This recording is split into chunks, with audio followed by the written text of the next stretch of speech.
O que é um bloqueio emocional na sua visão? Tá, bloqueio emocional é toda situação, toda área que te limita à ação, que te limita a você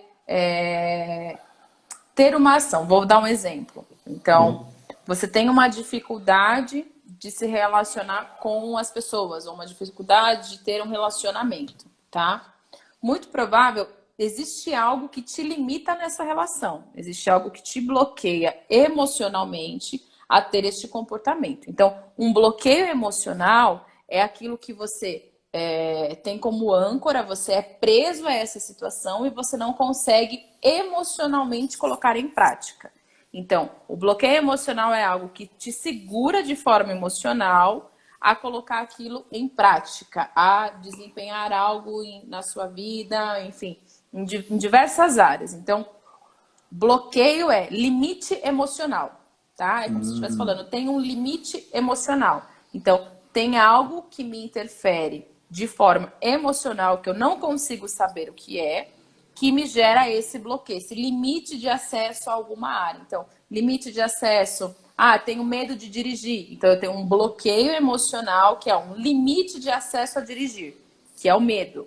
Então, o grande desafio é as pessoas identificarem e saber qual é esse bloqueio. Porque o bloqueio ele pode ser de forma inconsciente. Na grande maioria ele é inconsciente, né? Ele não tem...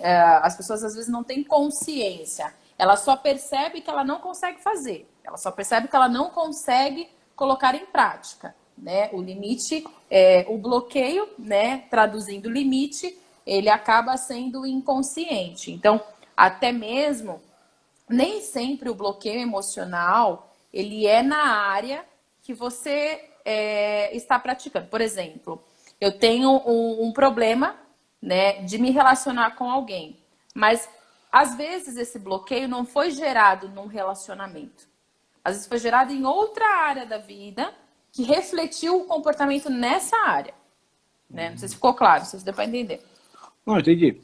Então você tem um bloqueio, por exemplo, você tem um bloqueio com seu pai, eu tenho um bloqueio com meu pai, e automaticamente eu posso transferir esse bloqueio para Deus, eu posso transferir esse bloqueio para qualquer outra autoridade que seja, porque meu pai para mim é uma autoridade, certo? Sim. Entendi. Tá. Isso é um bloqueio emocional. Ficou bem? Eu acho que você deu uma definição muito boa. O bloqueio emocional é um limite emocional. Agora, o bloqueio emocional pode ser também uma falta de limite. Alguém que vive uma vida desregrada, por exemplo, sei lá, você tem algum. É bom ter alguns limites, né? Que aí entra. Eu lembro que uma pessoa que não tem filtro seria uma pessoa sem noção. Uma pessoa que ultrapassa seus limites e para ela não existe limite. Também é motivo de um bloqueio emocional? Um bloqueio emocional sempre há um limite? Não, sim, porque assim, por mais que o comportamento dela não tenha limite, emocionalmente ela tem um limite, tá? Perfeito. O limite não é na postura da pessoa, não é isso. É na emoção. Então, ele pode ser uma pessoa descontrolada, ele pode fazer tudo desregrado, mas emocionalmente ele tem um bloqueio com relação, por exemplo, à autoridade. Ele não consegue fazer sentido para ele que existe autoridades que ele precisa ser submisso. Então, emocionalmente ele é limitado a ser submisso à autoridade. E aí no comportamento reflete o quê? A falta de limite, a falta do cumprimento de eu não consigo cumprir regras, eu não consigo cumprir normas, leis. Então, porque emocionalmente tem o bloqueio. Então, Sim. não, o bloqueio emocional não é o comportamento, ele é consequência do bloqueio. Entendi. Entendeu? Então, o comportamento é o externo, o bloqueio é o interno. Exato. Então, assim, quando eu sempre falo do exemplo da árvore, né? A árvore tem a raiz, o tronco e as folhas. O bloqueio emocional, que é o limite, é o que está na raiz, tá? Então, ele tem um bloqueio ali na raiz. O comportamento dele é lá o fruto, lá em cima da árvore, que é o que as pessoas conseguem ver, é o que ele consegue demonstrar, mas nem sempre ele consegue saber o que está nessa raiz. Entendi. Então, bloqueio, na maioria das vezes, ele é invisível, que seria, na visão psicológica, inconsciente. Exatamente. Certo. Agora, na sua visão, o bloqueio emocional, depois eu entro na minha parte, aí você faça pergunta se você quiser, né? E o pessoal, Ok. por favor, se você quiser, faça pergunta. Você tem um balãozinho de pergunta aí, tá? Eu quero fazer uma pergunta para vocês. Vocês entenderam o que é bloqueio emocional? Se vocês entenderam o que é bloqueio emocional, manda aí com as suas palavras. Bloqueio emocional é isso, ou eu acho que é isso, tá bom? Então, um bloqueio emocional é um limite emocional. Pensando nisso, como que se acontece um bloqueio emocional? O bloqueio, ele sempre acontece em uma situação que te traz uma emoção muito negativa. Então, toda situação que a gente passa na vida, ela é registrada na nossa memória através da emoção, né? Então, Certo. ele registra através da emoção. Então, ao longo da vida, a gente vai sendo exposto sempre a diversas situações. Então, dentro da família, no relacionamento externo, com a sociedade, com os amigos, sempre é exposto, a gente é exposto no dia a dia. Então, o bloqueio, ele começa a surgir nessa rotina, nesse dia a dia. Então, eu vou sendo exposto a, por exemplo, as pessoas que têm problemas na área financeira. Muito provável que ela foi sendo exposta às questões negativas do dinheiro, às questões negativas da prosperidade ou nessa relação. Então, relacionamento, muito provável que ela tenha sido exposta a situações ou ter ouvido palavras, né, que foi gerando essas crenças que vai limitando as pessoas de ter uma postura, né, de que um relacionamento é bom, de ter um casamento é bom. Então, o bloqueio, ele está sempre enraizado a situações que nos traz uma carga emocional muito grande e que nem sempre essa carga emocional ela é registrada de forma consciente. Então, eu posso ter uma situação que eu tenha passado na minha família, por exemplo, que tenha tido uma carga emocional muito grande, mas eu não sei, né, que foi na família. Às vezes eu acho que foi uma outra situação. Foi outra pessoa que trouxe para mim, foi outra pessoa que causou em mim. Mas não, mas na verdade a raiz foi de forma inconsciente. Então, o bloqueio, ele sempre surge no nosso dia a dia. Então, o porquê que muitas vezes o desafio é as pessoas entenderem que tem bloqueios e assumir que tem. Muitas pessoas não assumem que tem. Então, não, para mim tá tudo bem, eu não tenho limite. É quando você começa a refletir na vida, começa a refletir nas áreas da vida, ela fala, não, aqui tá mais ou menos, aqui eu não consigo trabalhar tanto. Aqui eu não... Então, quando vai olhar na raiz, né, do comportamento, ele não está conseguindo porque tem um bloqueio em alguma área que talvez ele achava que estava tudo bem, né? Então, o bloqueio, ele surge e é muito... E ele, assim, ele é muito... Como que eu posso dizer? É uma cilada. Às vezes ele está na nossa frente, no nosso dia a dia, e a gente não percebe, né? E aí a gente só vai perceber que ele surgiu quando a gente externaliza um comportamento. Quando a gente tem um comportamento, é aí que a gente percebe que tem um bloqueio. Perfeito. O Rubens mandou aqui, bloqueio emocional é o que limita de acessar algo. Perfeito. Isso aí. Uma boa definição. Isso E aí. entendi a sua explicação aí sobre como se constrói um bloqueio emocional. Agora, o bloqueio emocional você percebe através muitas vezes de um comportamento que surge em certo momento. Às vezes é externado isso, externalizado, não sei se é a palavra correta, não sei qual que é. Como seria? Vamos criar uma situação.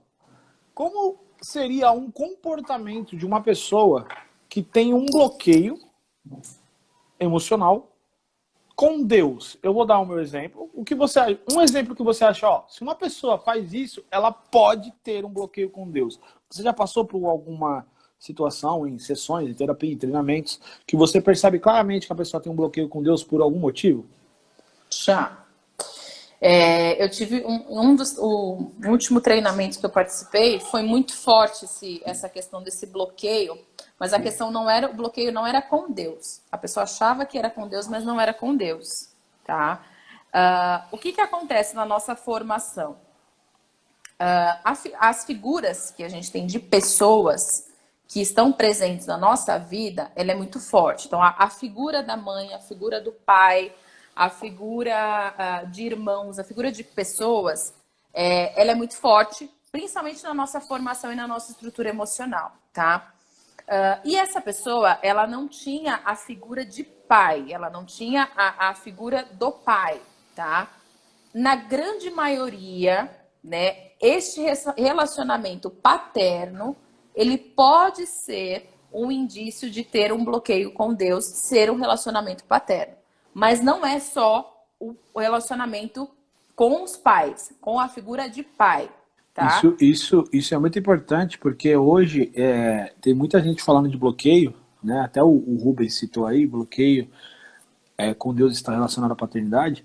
O que nós temos que tomar cuidado é que muitas pessoas estão fixando certas coisas. Então, o Exato. bloqueio emocional é sempre com o pai. Não, Não. nem sempre. Não. Bloqueio, sei lá, bloqueio de dificuldade de tomar uma decisão, não saber resolver seu problema sozinho, sempre é porque você teve pais protetores. Não. Ó, Não existe não existe, né, uma definição. Esse bloqueio é por causa disso, esse bloqueio é por causa daquilo. Não, nem existe. Eu vou pegar Pessoas são até um individuais. exemplo. Eu vou pegar até um exemplo do que você está falando, amor. Uma última pessoa que eu trabalhei essa questão de bloqueio, que ela tinha um bloqueio com Deus, o problema dela não estava com o pai, porque ela não conseguia ter visão de pai. Porque o pai, a figura era tão formal para ela, que não podia nem chamar de pai, tinha que chamar de senhor. Então ela não tinha configurado esse pai. A dificuldade dessa pessoa era de se enxergar filho. Ela não conseguia se ver na posição de filho. Então, o bloqueio dela era, peraí, o que eu sou? Ah, eu sou filho. Ah, então um filho tem um pai. Então, não era a questão do pai, era a questão de ser filha. O que é ser filha? Se eu só escuto, né, o que eu tenho que fazer, eu tenho que servir, eu tenho que ser submissa, eu tenho que servir, eu tenho que ser submissa. Então, para esta pessoa, a dificuldade não era na figura, porque assim, ela poderia até falar para ela, ó, Deus é pai, Deus é pai, Deus é pai, mas ela fala assim, mas espera aí, eu não sei o que é ser filha, eu não quero saber o que é ser pai. Eu quero saber o que é ser filha, qual que é o sentimento de ser filha. E aí, essa era a dificuldade. Então, se eu fico potencializando nessa pessoa que é o pai, não, mas essa figura desse pai não estava refletindo tanto porque ela não tinha nem noção do que era ser filha. Então, quando você trabalha a imagem da pessoa quanto filha, olha, ser filha é isso aqui, ser filha é isso, ser filha é isso. Ah, então agora eu entendi o que é ser filha. Então, ela conseguiu ter acesso a Deus porque para ela fez sentido a existência de um pai. Não pelo pai que ela tinha, mas era pela figura dela de filha. Não sei se deu para entender, se ficou claro. Entendi. Então, quer dizer, eu entendi, né? Não sei o pessoal. Se o pessoal entendeu. Pessoal, vocês entenderam aí? Manda aí se tu entendeu. Manda aí se vocês entenderam, tem pergunta, certo? né? Manda pergunta. Ah, o Douglas tinha mandado uma pergunta. Nós não chegamos, estamos chegando na questão do acesso a Deus. Então, fiquem aí que hoje ainda tem muita coisa. O Douglas mandou assim, como saber se tem um bloqueio? Acho que foi isso que ele mandou, lá no início. Resumidamente, como saber se tem um bloqueio? Primeira coisa, tem alguma área da sua vida que você tem alguma dificuldade, alguma limitação, que você percebe que mesmo que você não queira, você ainda assim se limita a algo. Então, por exemplo, eu não quero ter problemas financeiros, mas ao mesmo tempo eu também não consigo ter uma vida saudável financeiramente. Olha, eu não consigo, vou dar um exemplo pequeno, não consigo falar em público e eu quero falar em público. Eu preciso falar em público porque no meu trabalho exige que eu fale em público. Provavelmente você tem algum bloqueio, alguma questão que precisa ser trabalhado para que você consiga romper esse limite emocional que você tem, para você conseguir tomar a atitude e tomar o posicionamento. Então, existem várias situações, vários exemplos que eu posso dar aqui de você identificar se você tem bloqueio ou não. Então, assim, sempre tem uma área na nossa vida que a gente tem um pouquinho mais de dificuldade e que a gente percebe que, poxa, eu queria fazer um pouco mais, mas parece que tem alguma coisa segurando, parece que tem alguma coisa travando aquela área. Então, seja casamento, seja relacionamento, seja profissional, seja emocional, seja algo teu, pessoal, projeto teu, sempre vai existir um limite. O bloqueio emocional, ele te faz o limite entre a expectativa com a realidade. O limite entre o presente e o futuro. O limite entre o quero e o não consigo. O limite entre eu faço e não consigo fazer, tá? Então, o bloqueio, ele te traz o limite. Então, assim, no teu casamento, você quer melhorar, mas você não consegue. Então, tem um bloqueio aí, tem um limite aí, né? Sempre coloca bloqueio limite, tá? Então, como saber se eu tenho bloqueio? Se você se limita em algo. Se você tem uma limitação que você sozinho não consegue ultrapassar esse limite, tá? E desse limite você não consegue se posicionar. Isso é um bloqueio. Às vezes as pessoas criam... Eu até falei pro Abner esses dias. Eu falei assim, amor, às vezes as pessoas estão colocando tanta palavra bloqueio, bloqueio, que as pessoas estão ficando bloqueadas com bloqueio. As pessoas começam a colocar tanto aquela visão de que, nossa, o bloqueio.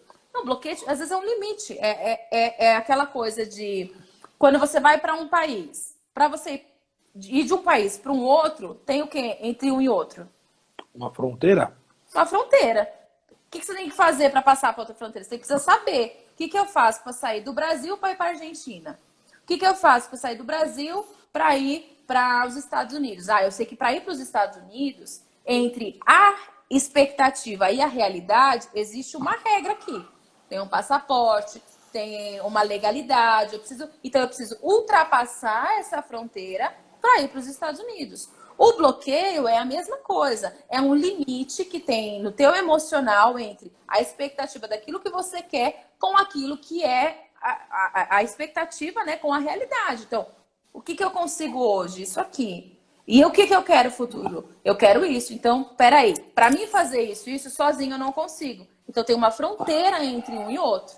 Então, eu preciso passar essa fronteira, romper esses limites, romper esses bloqueios, né? Por quê? Bloqueio, me lembra o quê? Muro, né? Parede, fronteira, limite. Então, eu preciso romper esses bloqueios para que eu consiga ter acesso àquilo que faz sentido. Então, é entre expectativa e realidade. Tem um limite muito grande que você não consegue sozinho, é um bloqueio. Perfeito. Eu vejo que também descobrir um bloqueio é quando você percebe que você tem um medo que te paralisa. Então, o bloqueio acontece, eu tenho medo daquilo. Então, no momento que você tem medo daquilo, lembrando que você, agora entra a minha parte, na questão da mentalidade do verdadeiro evangelho, a mentalidade do reino, não existe medo na sua constituição original. Não existe medo. Deus não te fez, a Bíblia nos fala que eu não vos dei espírito de covardia. Né? Então, não existe medo na sua constituição original. Não existe medo no ser humano na constituição original dele. Agora, tem medos que são saudáveis? Existem medos que são saudáveis. Talvez o medo sei lá, de pular de um prédio. Mas eu vejo que isso aí não é medo, é cautela. Na minha visão, medo sempre é ruim, porque não fomos criados com medo. Mas enfim, como eu falo, você cresce uma folha em branco, você nasce uma folha em branco, e pessoas vão escrevendo coisas em você. Então, foram escrevendo, Papai do Céu castiga. Então, automaticamente criou medo de Deus. Né? Então, cresce com um pai rigoroso e abusivo. Criou medo da relação paternidade e autoridade. Então, vão escrevendo certas coisas em você que existem a partir de agora porque foram escritas. Mas na Constituição original, você não existe com medo. Por isso que eu vejo que uma das formas de perceber onde estão seus bloqueios também é avaliando do que você tem muito medo. Então você tem medo de desconhecer, tem medo de empreender, você tem medo de entrar num novo relacionamento, você tem medo de tomar decisões, você tem medo de conversar com pessoas, você tem medo de questionar e confrontar pessoas. Você foge de algumas situações e quando você foge, você também está com medo. Então você começa a avaliar que existem bloqueios aí onde existe o medo. E eu vejo que um dos maiores bloqueios que bloqueiam, uma coisa do acesso a Deus, bem claro. O acesso a Deus para com você nunca está bloqueado. O que está bloqueado muitas vezes é o seu acesso para com Ele. É você que criou um bloqueio. Em Deus não tem bloqueio. Então, por exemplo, Abner, eu pequei. Bloqueia meu acesso a Deus? Não. Em Deus não existe nada que bloqueia o acesso. Porque Cristo morreu para resolver tudo isso. Cristo morreu, ressuscitou, automaticamente não existe mais bloqueio entre você e Deus. Só que você pega, imagina o seguinte, tá? O acesso está livre, pensa no canal livre. Deixa eu pegar aqui. Ixi, esse copo tá com água.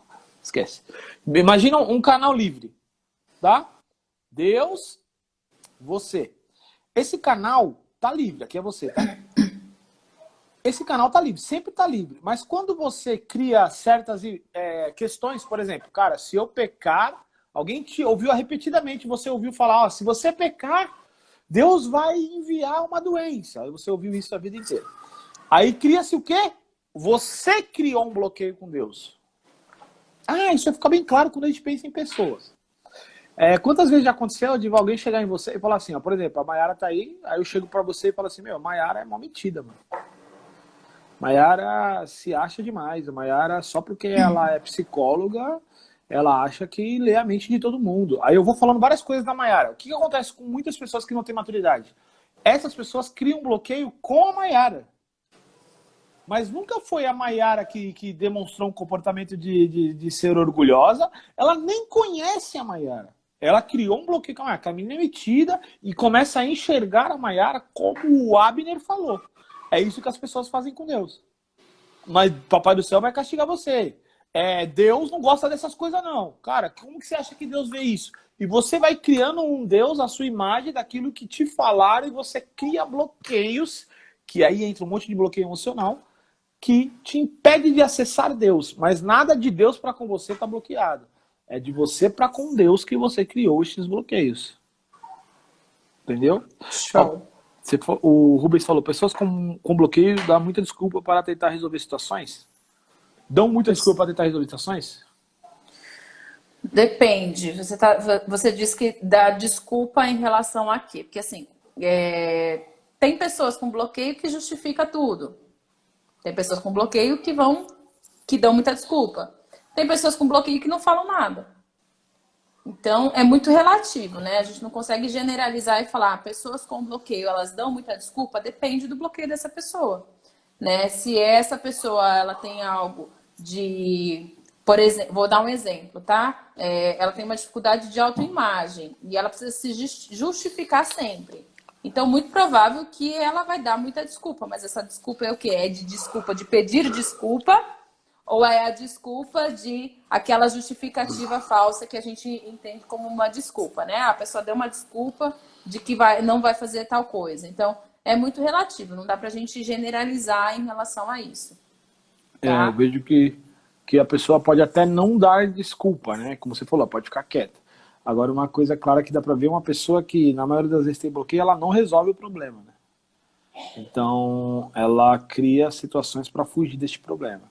Exato. Mas, na sua visão, amor, quais bloqueios, tirando o bloqueio da paternidade, que a gente sabe que muitas pessoas que têm dificuldade com o pai, acabam relacionando isso a Deus por se ver em Deus, nós falamos que Deus é o nosso pai. Sim. Existe algum outro bloqueio emocional que você percebe que pode interferir, a pessoa criar uma interferência dela para com Deus por causa deste bloqueio? Sim. Tirando essa questão de pai, você deu um exemplo de filha, né? Sim. Tem algum outro totalmente desrelacionado de pai e filho? Tem um que eu vejo que é o principal, assim, na minha visão, e é o que mais pega nessa relação com Deus, que é a culpa. Eu vejo que tem muito relacionado a pai, a isso, mas a culpa, ela é isso num contexto geral, e principalmente, ou você se sente culpado de algo, e você não consegue trazer esse acesso a Deus com relação à culpa que você carrega. Então, é como assim, eu não mereço por culpa minha, por culpa de uma coisa que eu fiz, por culpa de algo que eu fiz, ou culpar a Deus por algo que aconteceu. Então, eu culpo a Deus, culpo as coisas que aconteceram e eu transfiro essa culpa. Então, ou eu limito, né, o meu acesso a Deus a uma culpa que eu atribuo a mim, a uma responsabilidade que eu pego para mim, ou eu atribuo a culpa a Ele. Então, a algo que foi culpa dele.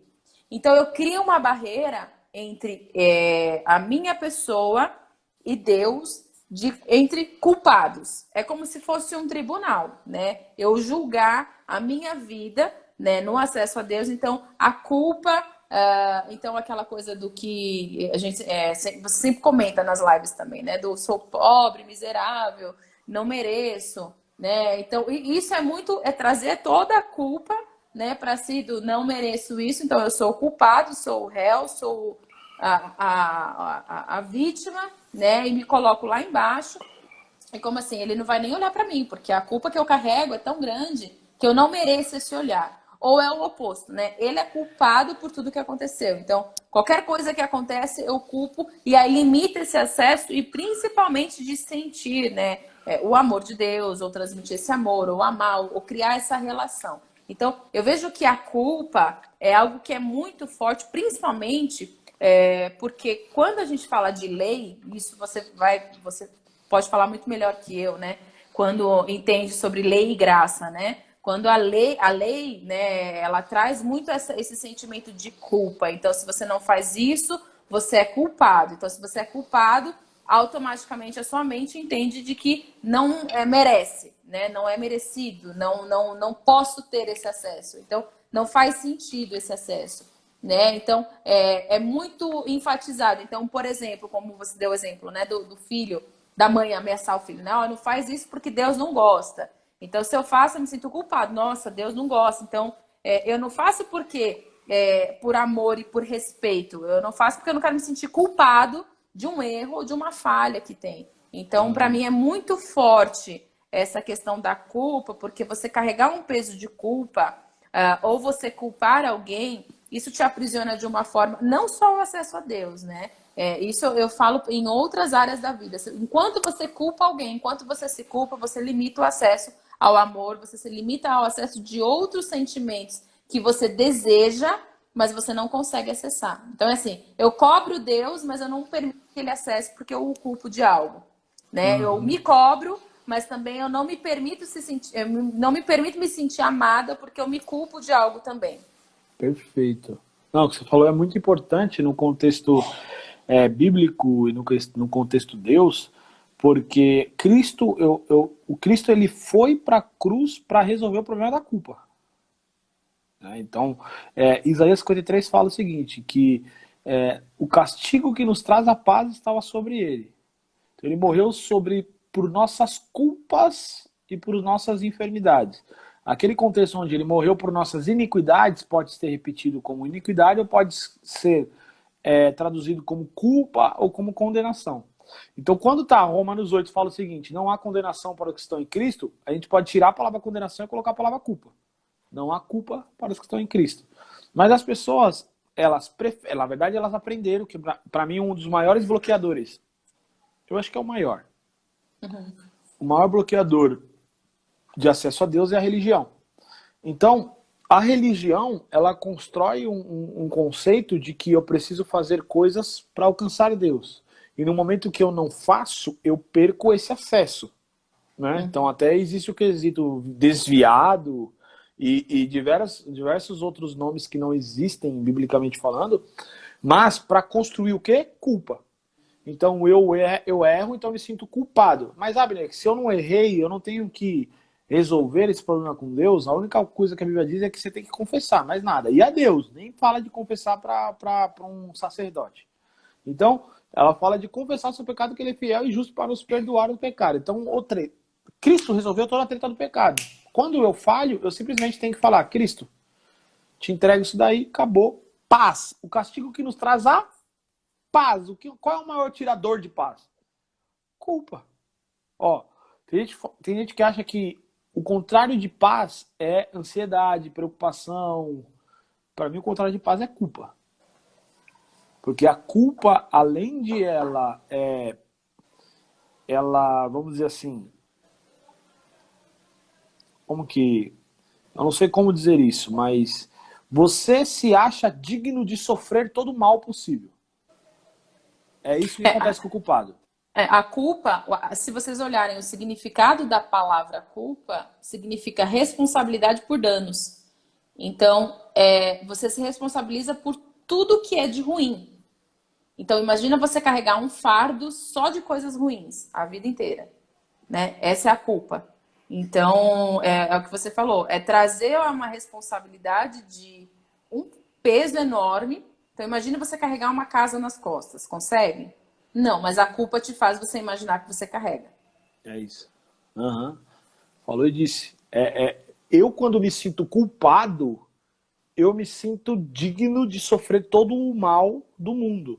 Então, tipo assim, se eu sinto culpa por algum erro passado, aí vem os bloqueios emocionais. Se eu sinto culpa que eu fiz algo contra alguém, eu traí alguém, eu sinto culpa porque eu machuquei alguém, eu sinto culpa porque eu fiz algo que, pô, não agradou tal pessoa, e eu me sinto culpado por isso, eu começo a avaliar o seguinte: aconteceu uma coisa ruim comigo, o que eu penso? Aconteceu por causa que eu fiz aquilo lá. Ou seja, você está dizendo que eu mereço receber isso porque eu fiz aquilo. Então você começa a sentir digno de sofrer todo o mal e dano possível. E automaticamente você não consegue se relacionar com Deus, porque você acha que um culpado não pode ter relação com Deus. Um culpado não pode conversar com Deus. Um culpado não pode ter intimidade com Deus. Então você vê que os seus bloqueios emocionais, eles interferem sim no seu acesso a Deus. Amor, posso dar um exemplo nosso, do nosso relacionamento? Acho que faz todo sentido com relação a isso. Quando a gente namorava, o Abner, ele tinha um costume de falar assim: ah, amor, se eu te ver com outra pessoa, mesmo que você não estando comigo, você estando feliz com outro, pra mim já tava tudo bem. Você lembra desse termo, amor, que você falava? Sim. E muito era ligado por culpa em algumas questões que acontecia do nosso relacionamento. Então, pra ele era assim: tudo bem se você não ficar comigo e você ficar com outro. E na minha visão era assim: não, mas eu quero ter esse relacionamento. É esse relacionamento que eu quero, né? E aí limitava essa questão pela culpa de algumas questões que aconteceram. E assim, tudo bem se você ficar com outro, tudo bem se você estar com outro. É mais ou menos isso, o sentimento de culpa em relação a Deus. Então, assim, se eu não tenho acesso com ele, tudo bem, né? Mas não é tudo bem, né? A culpa, ela te faz achar que tá tudo bem. A culpa, ela te dá essa sensação de que, não, tudo bem se você não tivesse relacionamento, tudo bem se não acontecer. Você estando feliz com outro, você estando feliz de outra forma, tá tudo bem. E, na verdade, não é. O que você quer é aquele relacionamento, né? Você falou algo muito importante. Eu sei o que é sentir o sentimento de culpa. Por eu ter cometido erros com a Mayara, dentro do nosso relacionamento quando a gente namorava, eu me sentia digno de perdê-la. É isso. Então, assim, ela tem alguém melhor para ficar e se eu perder ela, esse é o certo. Se ela ficar com outra pessoa, esse é o certo. Por quê? Porque eu sou culpado dos meus erros. Então, eu mereço isso. Entende? Aí entra esse problema, porque algumas coisas são bloqueios que aconteceu porque você cometeu algum erro. Outras coisas foram bloqueios que aconteceu porque incluíram na sua cabeça. Então, por exemplo, uma das coisas, falando de Deus, é a religiosidade. Ela cria na sua cabeça que você é um pecador miserável digno do inferno. Então, automaticamente, se você é um pecador miserável digno do inferno, tudo bem se Deus não quiser falar com você. Tudo bem se as coisas não acontecerem na sua vida. Tudo bem se eu não prosperar. Tudo bem se eu orar por um enfermo e ele não ser curado. Tudo bem se minha família passar necessidade. Porque eu aprendi que eu sou um miserável pecador. Então, se eu sou um miserável pecador, eu mereço o inferno. Eu não estou no inferno, eu estou vivo, então eu já tenho muito mais do que eu poderia ter. Então, foi se colocado na sua cabeça uma culpa de algo que você não cometeu. Aí você vai falar: ah, Abner, eu não cometi. Ah, Abner, eu sou um pecador. Não, você não é. Por que você não é? Se você fosse, não, você só seria pecador se Cristo não tivesse morrido. No momento que Cristo morreu e ressuscitou, ele fala: você é uma nova criatura. Tudo se fez novo. Acabou. Não tem como você estar em Cristo e estar em pecado. Você tem que escolher um dos dois. Então, neste ponto, foi se colocado na tua cabeça, usaram até exemplos bíblicos, versículos bíblicos, fora do contexto, para colocar uma culpa sobre você que já não é mais sua. Algumas coisas não foram você que fez. Algumas coisas são coisas que colocaram na tua cabeça e você está carregando uma culpa que não é sua. Aqui o Rubens colocou aqui, né? Pode trocar a palavra culpa por responsável? Sim, né? Algumas questões, assim, substitui a palavra culpa por responsabilidade. A responsabilidade, ela te traz a questão do ser responsável pela mudança, ser responsável pelo ato. A culpa, ela te traz o peso. Como eu falei, culpa é sempre por coisa ruim. Você nunca ouve alguém falar, ele foi responsável pelo dano que ele fez. Ele foi num tribunal, ele foi responsável pelo crime. Não, as pessoas falam, ele foi o quê? Culpado. Culpado. Culpado, porque é coisa ruim, né? E vou dar um exemplo. Com relacionamento, né? Se a gente trocar a palavra de culpa e colocar responsabilidade no relacionamento com Deus, você vai entender que nessa relação tem uma responsabilidade sua e algo que é responsabilidade de Deus. Então, ambos na relação são responsáveis por algo, né? Ambos têm uma responsabilidade nessa relação. Nenhuma relação é construída só com um só vai fazer. Então, no meu casamento, só o Abner é responsável pelo casamento. Não. O responsável, ele te soa no sentido de tem outra parte. Tem outra parte também que, para esse contexto, ela traz como responsabilidade. Então, troca a palavra culpa por responsabilidade, né? Você se torna dono disso, você se apropria disso, né? Então, eu costumo falar isso muito, até em sessões quando a gente comenta sobre a maioria casamento, né? Quando acaba culpando nas relações. Então, é muito disso. E quando tem, principalmente no relacionamento com Deus, se você tira a palavra culpa e você coloca responsável, você se sente pertencendo, você se sente dono. Então, a grande maioria das culpas que a gente sente, muitas vezes não é uma responsabilidade nossa, né? Eu me sinto culpado pelo divórcio. Vou dar um Uhum. exemplo. Tá, mas a culpa é toda sua. Agora troca a palavra, eu me sinto responsável por esse divórcio. Eu falo, mas não era só eu responsável. Tinha outra pessoa responsável também. Então, ele te mostra a realidade. A culpa, muitas vezes, ela é algo fantasioso. Então, um ponto também que tem é quando você se sente culpado por algo que nem você está relacionado a isso, né? Então, ou seja, você se sente culpado por um divórcio dos seus pais, né? Que nem relação você tem ali. Então, nesse ponto aí, eu vejo que não entra nem a palavra responsável. Nem entra. Exatamente, Então, tem certos exatamente. lugares que não entra nem o culpado, nem o responsável, porque você não tem nada a ver com a situação. Exatamente, Seu pai e exatamente. sua mãe é seu pai e sua mãe. Acabou. Exatamente. O Rubens colocou aqui que ele pegou essa visão no reset e me desbloqueia de algumas coisas. Exatamente, porque quando você muda, para você ver se faz sentido a culpa, coloca responsável. Se você coloca responsável e não faz sentido, você fala, não faz sentido nem responsável nem culpado.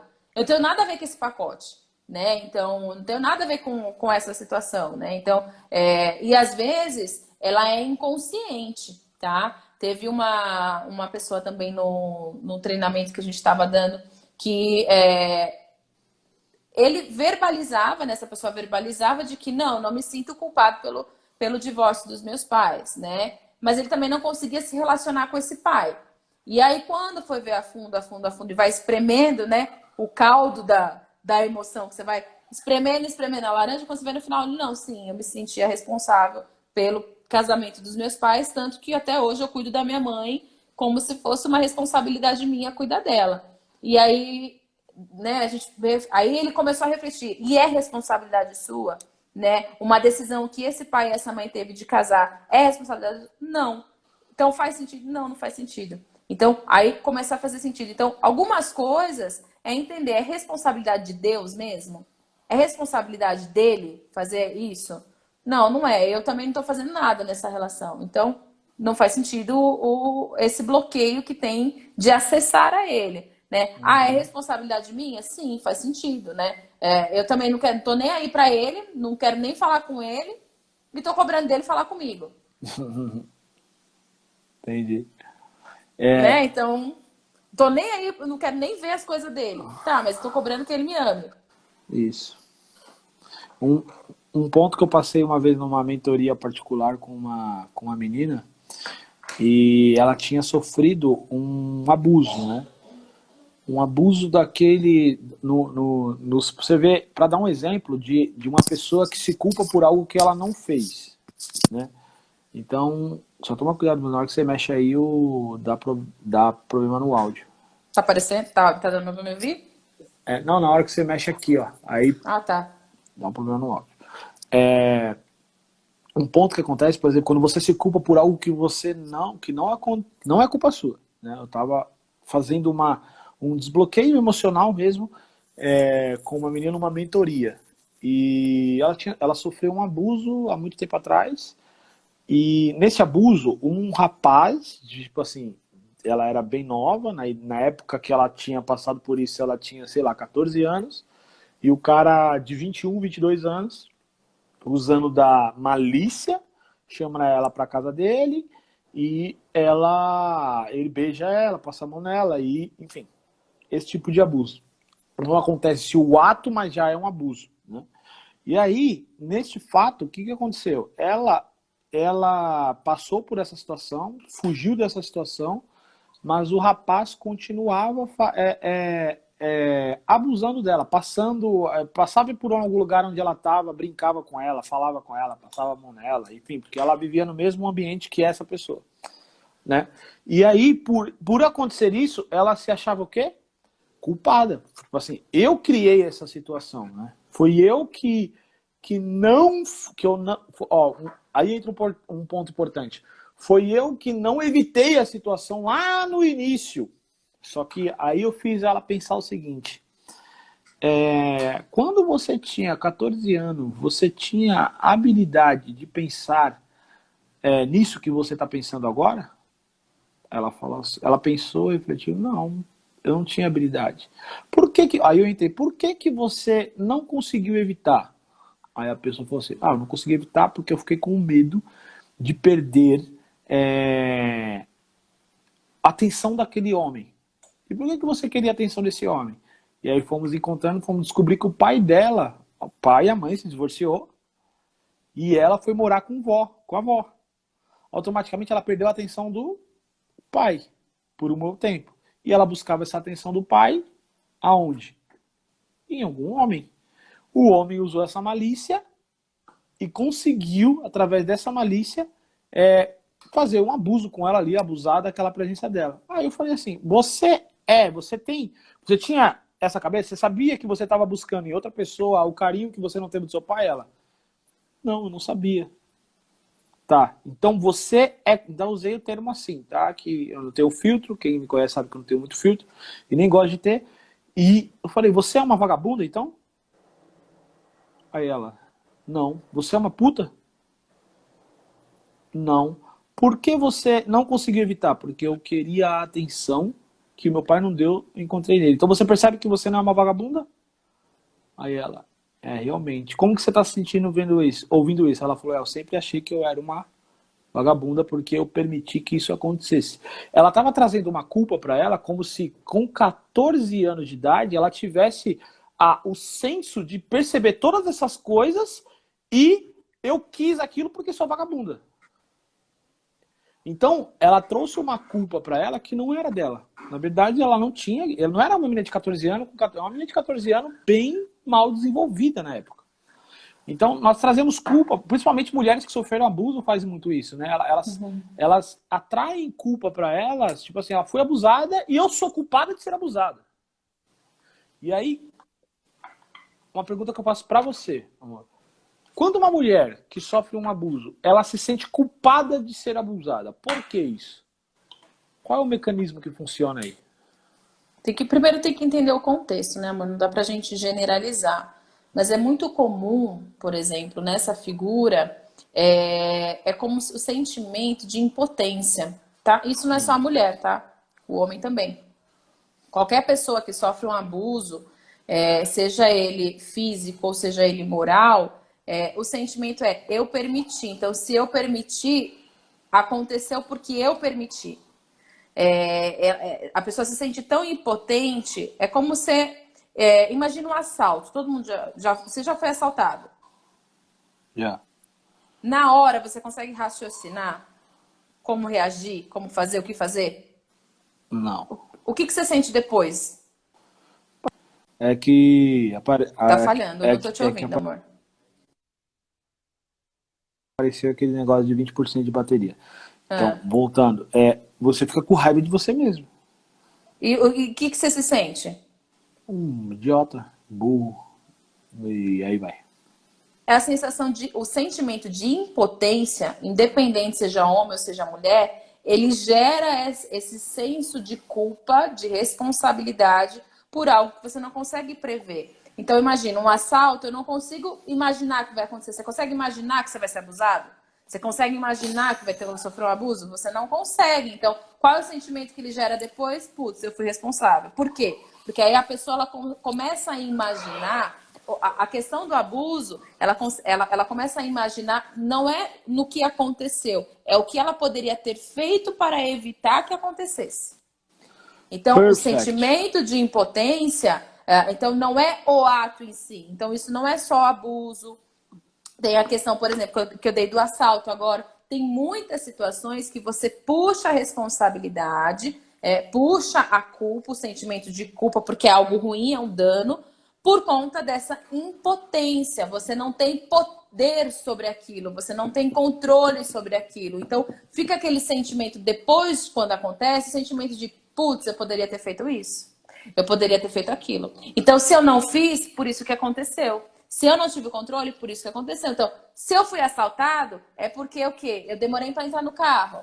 Eu não travei a porta, eu não fechei isso. Então você começa a puxar o que eu deveria ter feito, o que eu poderia ter feito. E aí você traz toda essa responsabilidade.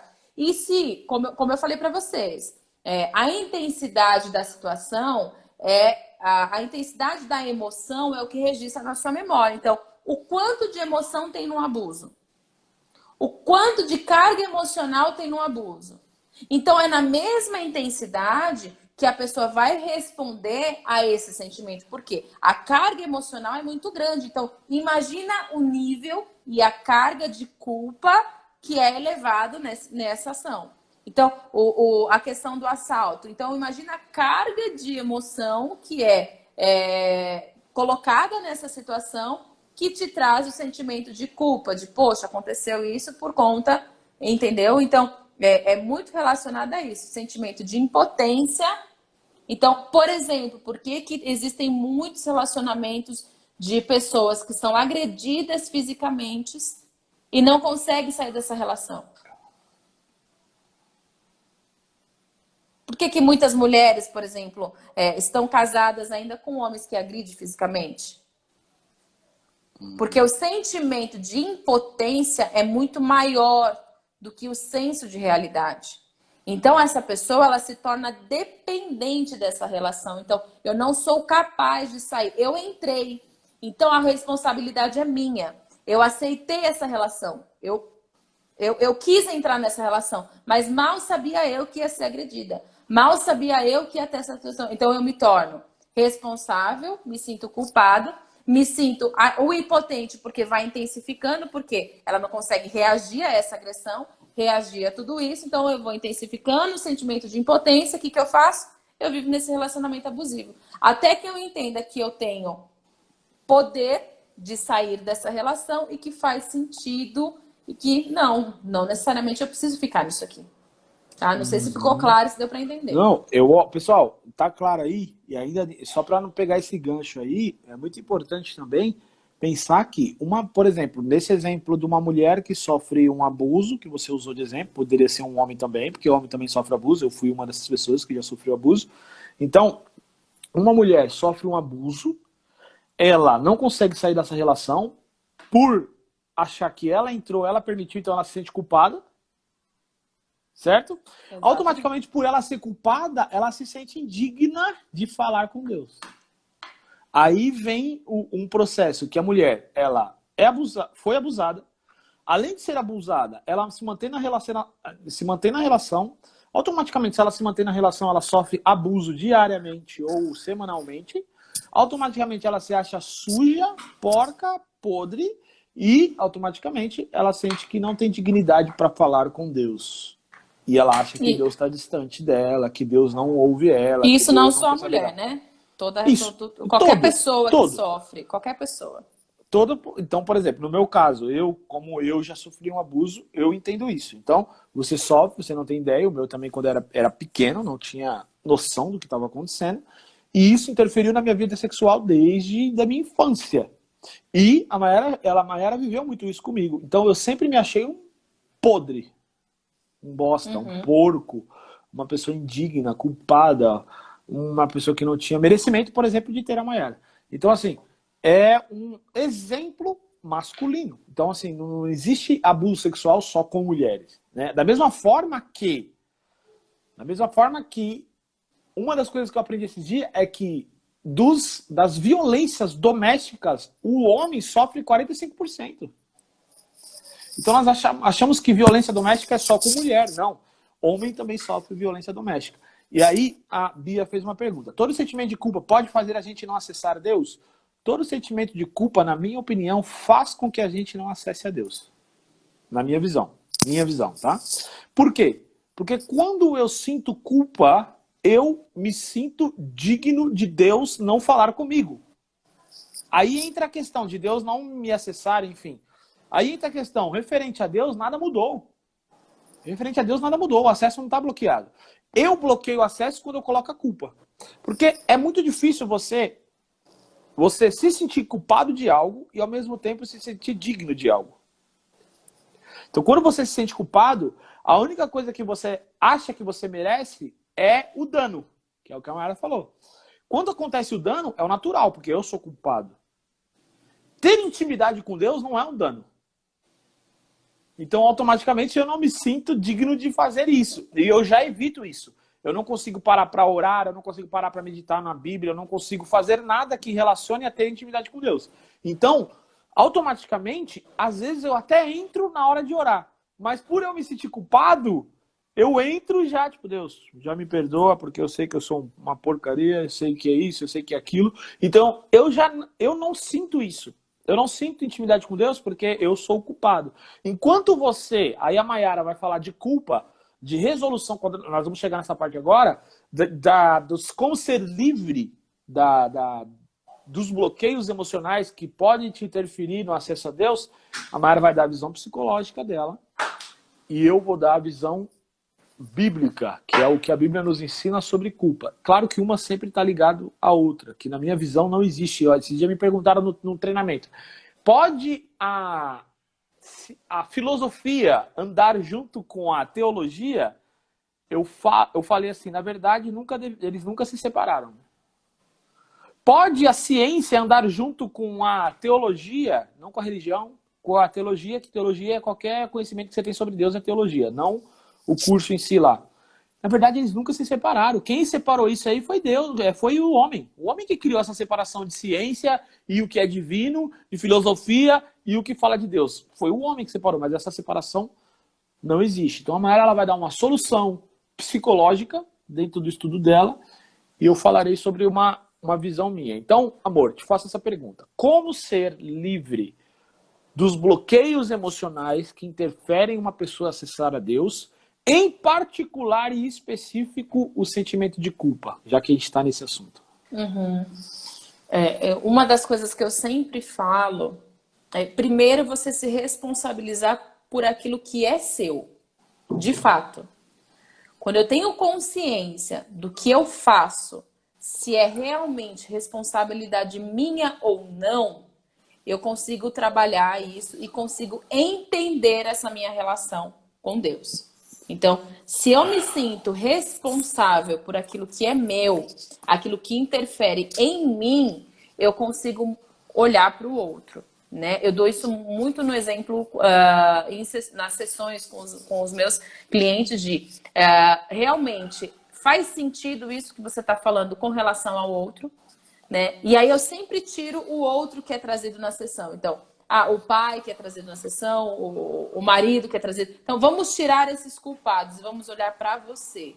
O quanto de fato faz sentido aquilo que você está falando. Realmente é algo real ou é algo fantasioso? Então, essa culpa, ela realmente existe? Faz sentido? né? É uma questão lógica, né? Ou é um limite que você criou entre essa relação, né? Como eu dei o exemplo aqui. É um limite que você criou nessa relação pai e filho? É um limite que você criou nessa relação com você mesmo, com o teu potencial, enfim. É um limite. Faz sentido? Não, não faz sentido. Então, eu vejo muito forte isso com relação a Deus. Faz sentido essa culpa, essa responsabilidade? É realmente sua? É realmente de Deus?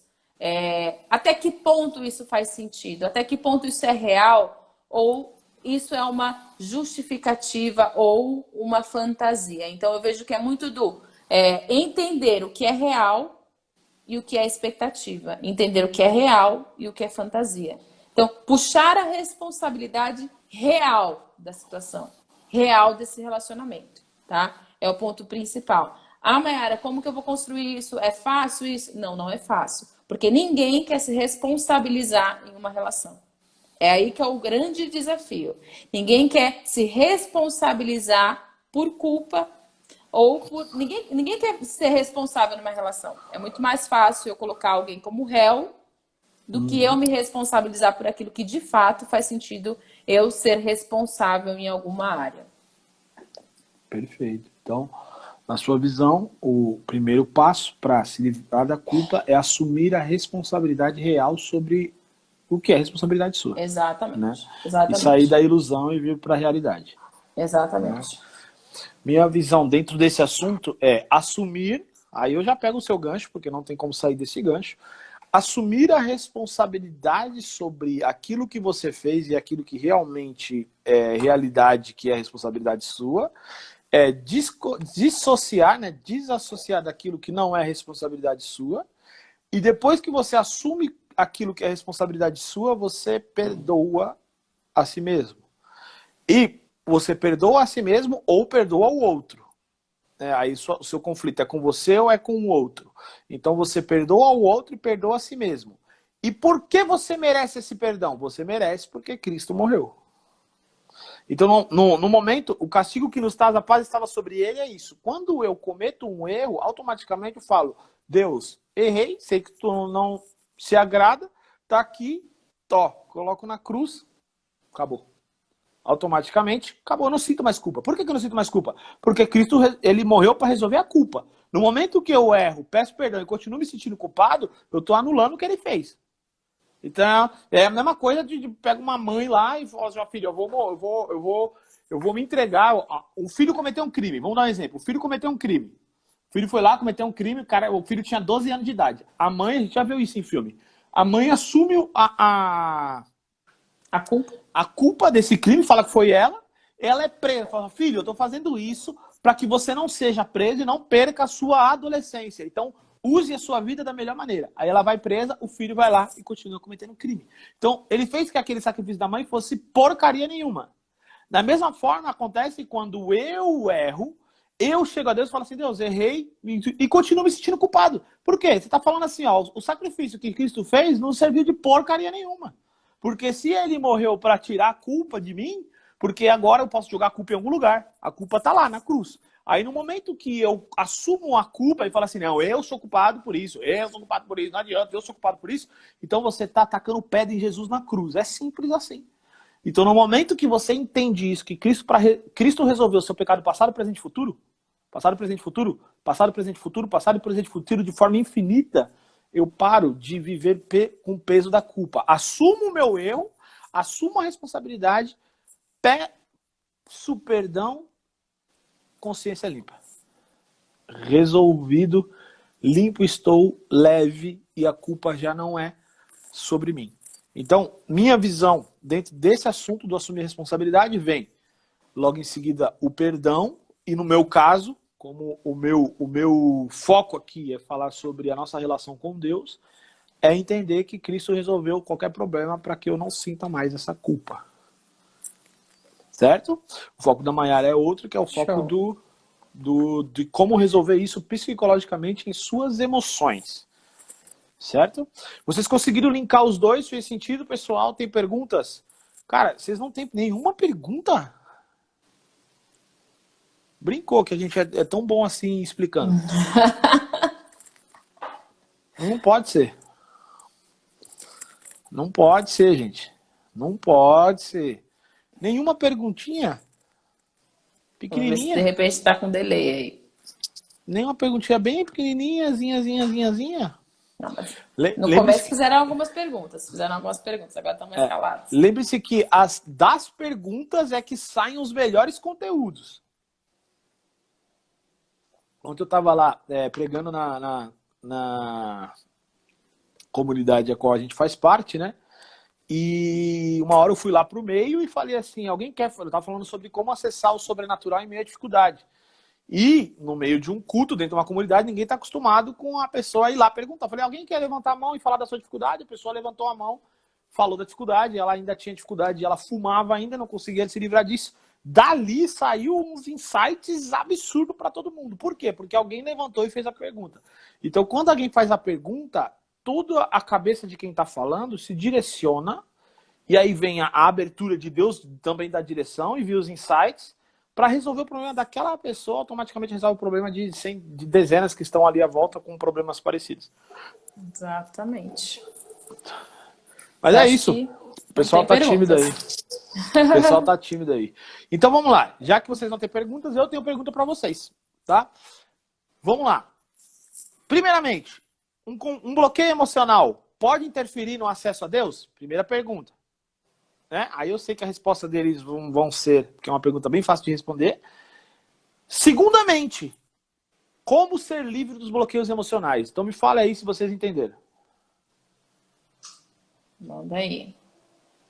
E a Bia já fala, dificuldade, você entendeu aí? Dificuldade com o quê? Você entendeu aí o contexto da Bia? Sim, ela falou que ela tinha muita dificuldade com isso. Que é com acesso. É isso, né, Bia? É com acesso ou com fazer perguntas? Ah, com acesso deve ser, né? Com acesso. Eu fui desbloqueei, não conseguia relacionar com Deus, já me senti culpada. Boa, aí. Isso Perfeitamente. aí. Temos um estudo de caso importante aí, a Bia. Bia é um estudo de caso. Então, pessoal, primeira pergunta. Bloqueios emocionais interferem na relação com Deus? Primeira pergunta. Segunda, como ser livre dos seus bloqueios emocionais? Que interferem, né? Isso, acessar a Deus e com fazer perguntas. Os dois. E com fazer perguntas também.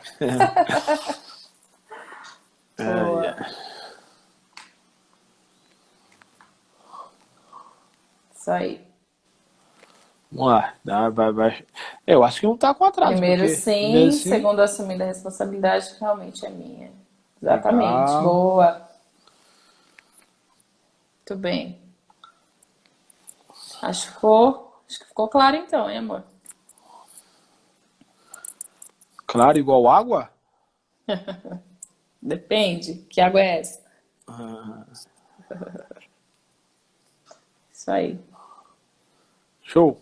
Né? Então eu acho tá. que não está com atraso, porque a gente estava perguntando e a Bia já estava mandando logo. Identificar o que é minha responsabilidade e o que é a responsabilidade do outro. Perfeito, Exatamente. perfeito, mano. Perfeito. O Rubens colocou aqui primeiro sim.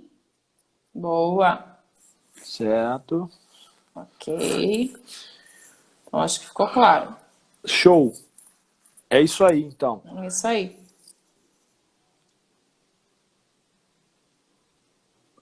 Tirando o que é fantasia e trazendo a realidade. Perfeito. Isso aí. Grande no Maiara e Abner. Grande no Maiara e Abner. Grande. Não entendi não, Aguinaldo. Acho que vocês tinham que chamar o pessoal para fazer desbloqueio ao vivo, igual eu. Dois, assumindo a responsabilidade, desbloqueando, ressignificando. Dois, assumindo a responsabilidade, desbloqueando. Perfeito. Isso aí. Perfeito. Em breve acho que vai chamar. Em breve e acho que o Rubens falou que ele teve um insight também no reset de que ele percebeu a responsabilidade e conseguiu destravar bastante coisa. Talvez seria um estudo de casa aqui também para colocar como que foi para você, hein, Rubens? Boa! Nós vamos fazer aí, vamos focar numas lives aí com vocês, com pessoas que passaram pelo reset ou por alguma sessão de terapia ou de mentoria comigo e fazemos o estudo de caso que vai também auxiliar muitas pessoas que Exato. é diferente a gente entregar conteúdo e a gente fazer um bate-papo com uma pessoa que saiu, desbloqueou daquilo ao E vivo conseguiu entender. e conseguiu entender. Então, isso aqui auxilia muito mais pessoas. Então, permitam-se ser arma de transformação na vida de outros. Boa, Isso, boa. Então, permitam-se. Bia e Rubens, se prepara que eu vou chamar vocês aí para fazer uma live aí logo mais.